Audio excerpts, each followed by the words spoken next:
Welcome to TradeTheNBA.com. This is John. This report is for the 18th.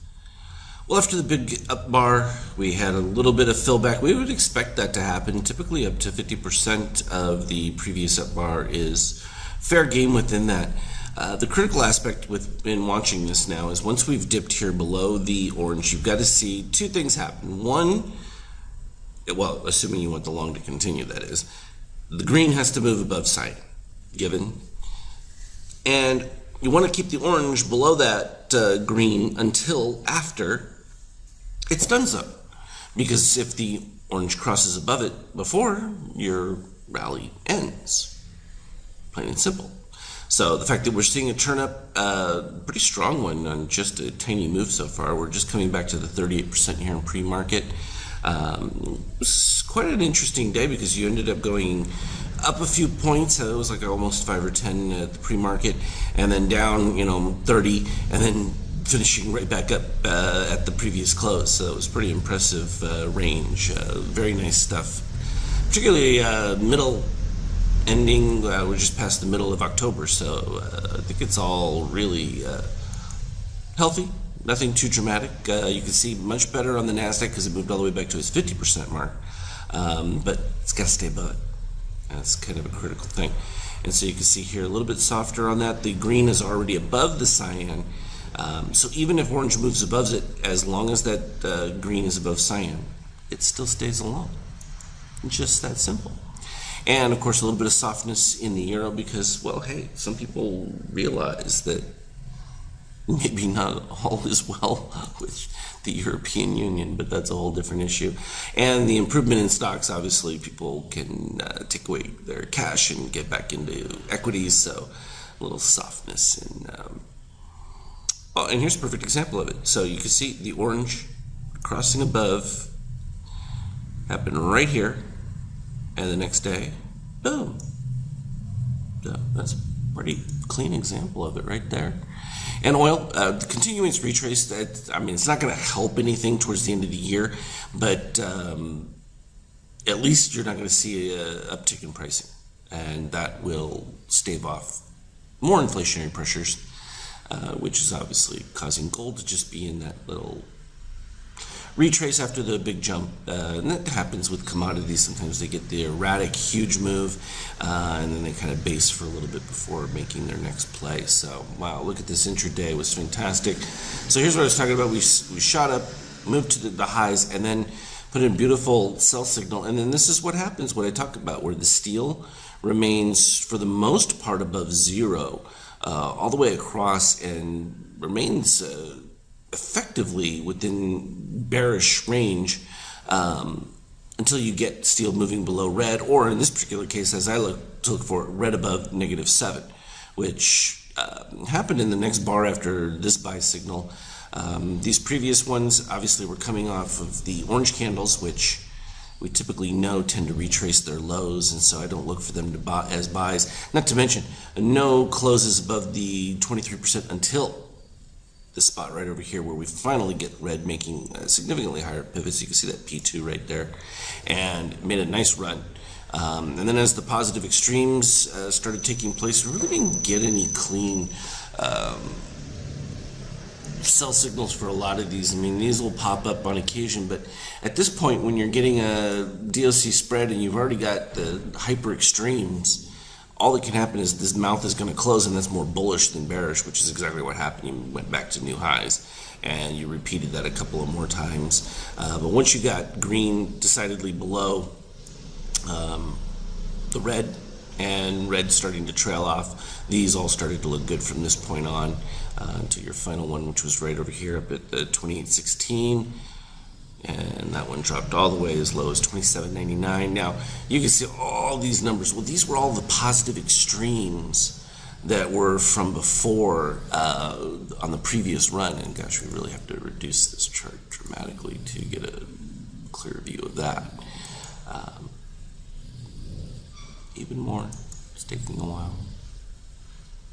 And there we go. So this was all of those positive extremes from that 60-plus point move, going all the way back down to here, and you can see that we came all the way down and filled in a huge majority of these going through, and then we started a new series exactly at the same spot from the previous one, and that one filled quite nicely. That was made for a nice run because it gives you a specific target to hunt for.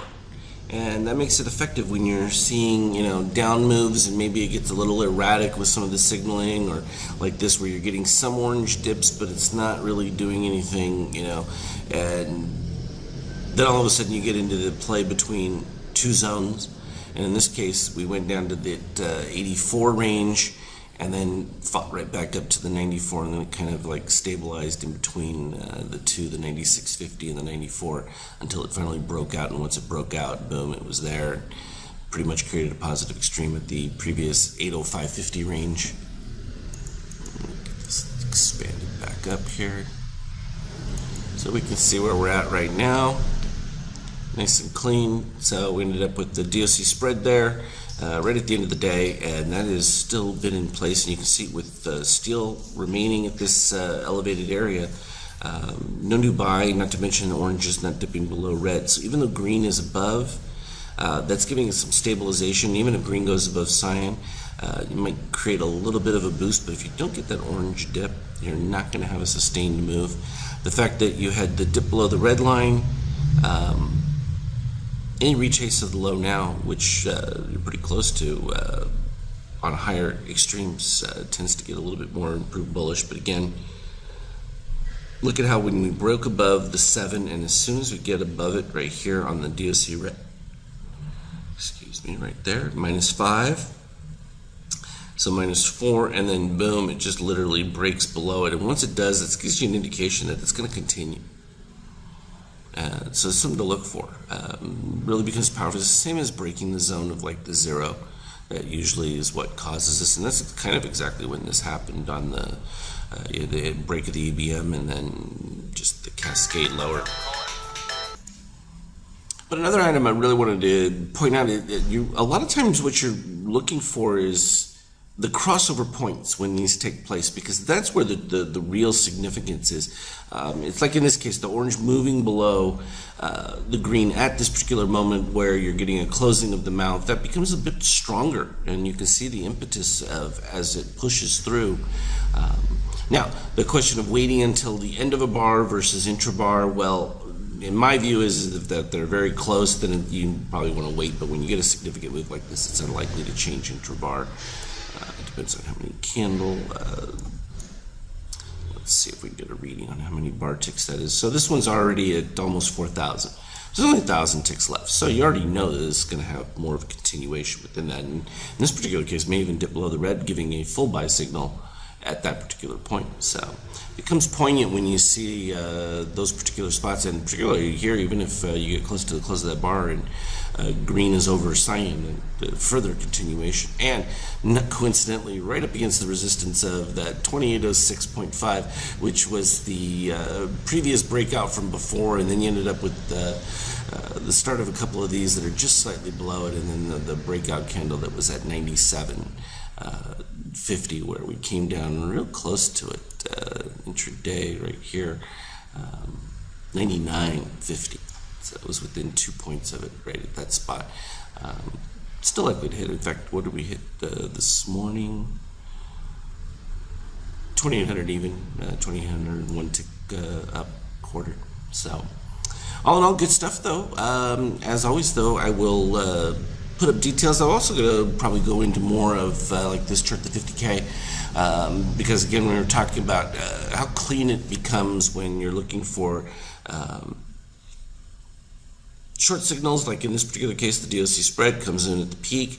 This one sold out from the long entry was 56 and 59, and sold at 28.03. So that was